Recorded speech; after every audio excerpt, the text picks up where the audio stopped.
जो व्यक्ति भगवान वाहिगुरु अल्लाह ईश्वर उस परमात्मा में विश्वास नहीं रखते, ऐसे व्यक्ति हमारा कार्यक्रम ना देखे, क्योंकि जो भगवान पर ही विश्वास नहीं रखता वो मेरी बात पर क्या विश्वास करेगा। इसलिए ऐसे व्यक्ति को यदि हमारा कार्यक्रम सत्य ना लगे तो वह इसे काल्पनिक मान करके भूल जाए। इस कार्यक्रम का उद्देश्य देवी देवताओं के छोटे छोटे प्रयोगों उपाय बताना है, जिससे मनुष्य के जीवन में आने वाले दुख परेशानियों को दूर करना है। इस कार्यक्रम में प्राचीन व आधुनिक पुस्तकों से उपाय, साधना व मंत्र लिए गए हैं। यह बता देना इसलिए भी आवश्यक है क्योंकि जिन विद्याओं को मैंने सिद्ध महात्माओं से प्राप्त किया है उनके विषय में मैं आपको बता देता हूँ कि यह मैंने उनसे प्राप्त की है विद्या, और जो प्रयोग मेरे अपने होते हैं वह भी मैं आपको बताता हूँ। और आज मैं जो आपको यह प्रयोग बता रहा हूँ, यह प्रयोग प्राचीन व आधुनिक पुस्तकों से प्रयोग लिए गए हैं। और यदि आप देवी देवताओं की सिद्धि प्राप्त कर उनके साक्षात्कार करना चाहते हैं तो आपको हमारी सिद्धि प्राप्त करने वाली जो साधनाएं हमने बताई हैं वह वाली वीडियो को देखना चाहिए, क्योंकि यहाँ पर मैं आपको जो मंत्र प्रयोग उपाय बता रहा हूँ वह सामान्य है, प्रथम श्रेणी के उपाय हैं। इन उपाय को कोई भी व्यक्ति कर सकता है। और सबसे जरूरी बात आपको यह भी ध्यान रखना चाहिए, यदि कोई व्यक्ति बीमार है तो उसकी बीमारी के लिए आपको डॉक्टर से चिकित्सा अवश्य करानी चाहिए, क्योंकि जो रोग जो बीमारी डॉक्टर अपनी दवाई से ठीक कर देगा उसके लिए साधनाएं उपाय प्रयोग करने की कोई आवश्यकता नहीं होती। आज नजला जुकाम को ठीक करने के लिए एक प्रयोग बताया जा रहा है, और इस प्रयोग से किसी भी प्रकार का नजला हो जुकाम हो वह ठीक हो जाता है।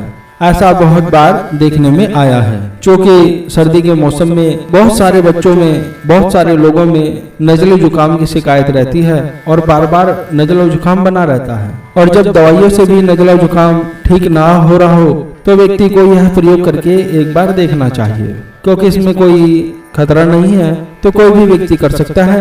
और यह एक सामान्य श्रेणी का प्रयोग है।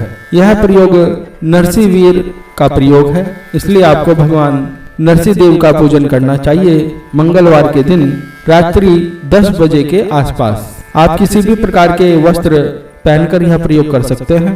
काले और नीले रंग के वस्त्र आपको नहीं पहनने चाहिए।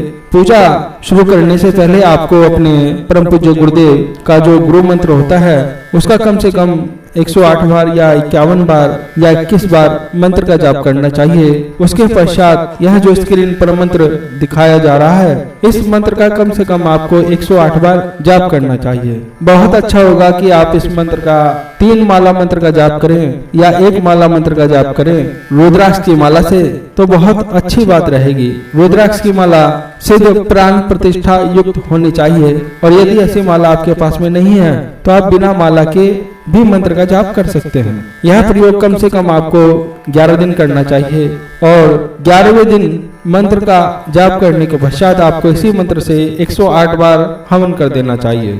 तो यह आपकी साधना सिद्ध हो जाती है। और जब आपको प्रयोग करना है तो आपको थोड़ी सी रुई लेनी है, जो कॉटन होती है। यह रुई आपको कहीं से भी मिल जाती है, थोड़ी सी रुई ले लीजिए। इस रुई पर आपको इसी मंत्र का कम से कम 11 बार मंत्र का जाप करना है और फूंक मारनी है।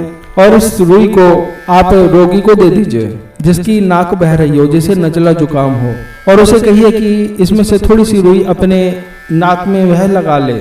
और जब वह नाक में लगा ले तो आप उस व्यक्ति को इसी मंत्र से 11 बार उसके सामने मंत्र को पढ़िए और उसको फूंक मारिए। तो भगवान ने चाहा तो बहुत ही जल्दी उसका नजला जुकाम ठीक हो जाता है, और जो नाक बह रही है वह भी बहनी बंद हो जाती है।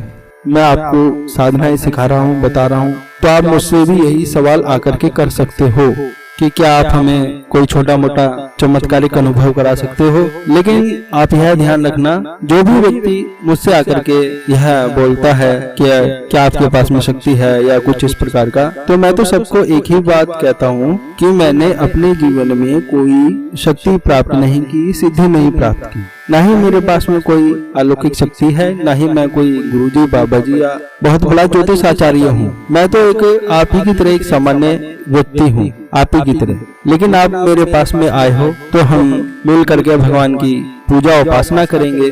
अब मैं जो आपको बताने वाला हूँ यह है, आप मेरी बात पर विश्वास मत करना, आप अपनी आंखों से देखकर ही विश्वास करना।